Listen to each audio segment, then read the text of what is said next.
Disaster Safe Power Grid Act, which ensures a safer and more resilient power grid in the face of emergencies. The Senate has already passed this bill and shown their desire to invest in our infrastructure, and the House must now do the same. These three underlying bills, Madam Speaker, that we are considering today make essential investments in American families and communities, and we have to meet this moment for the American people.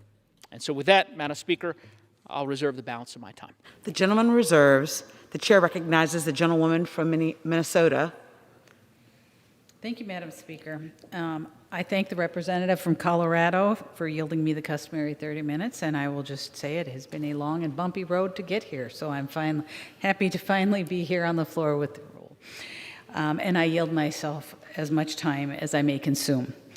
Madam Speaker, House Resolution 601 provides for the consideration of two controversial partisan bills and deems the $3.5 trillion reconciliation resolution adopted that strip away local control and add trillions to the national debt.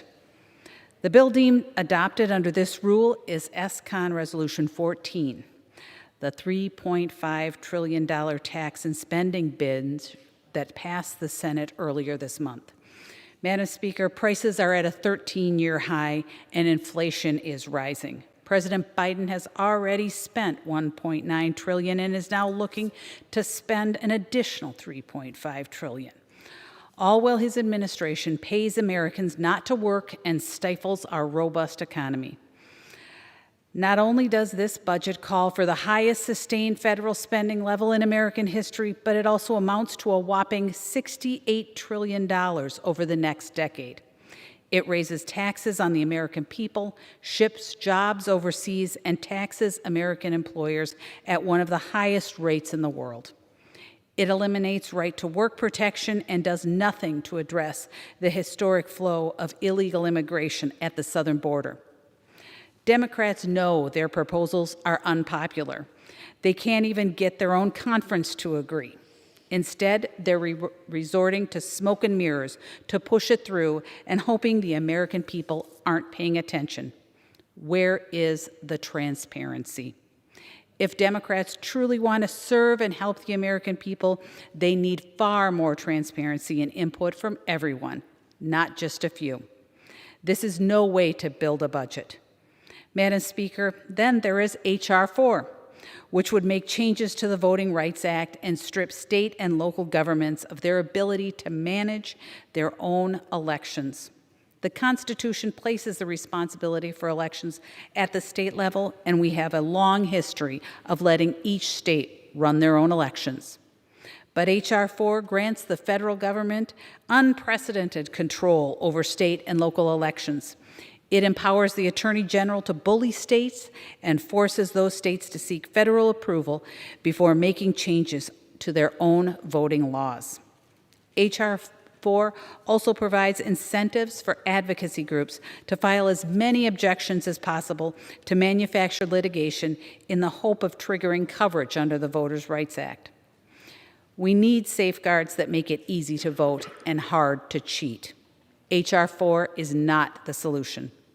And finally, Madam Speaker, the final bill in this resolution is the Senate amendment to H.R. 3684, which provides for $1.2 trillion in new infrastructure spending. I hate to say it, Madam Speaker, but my Democrat colleagues are using the bipartisan infrastructure framework to force their members to also push through trillions more in their outlandish spending resolution. Our constituents are tired of Washington playing games with their livelihoods. To be sure, investing in our nation's infrastructure is critical.